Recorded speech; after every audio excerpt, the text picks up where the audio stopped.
lang at walang inuurungan. Totoo po yun. Lalo na kapag may nagawang mali sa amin, sa aming pamilya, sa aming kapwa, lalong-lalo na sa bayan.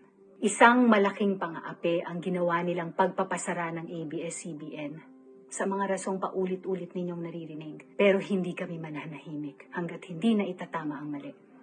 Hindi kami titigil dahil ang laban nito ay hindi lang para sa amin o sa aming pamilya o sa aming mga kasama. Ang laban na ito ay para rin sa mga Pilipinong naghahangad ng tamang pamamahala at tunay na pamumuno. Karapatan natin ito. Ipaglalaban natin ang tama.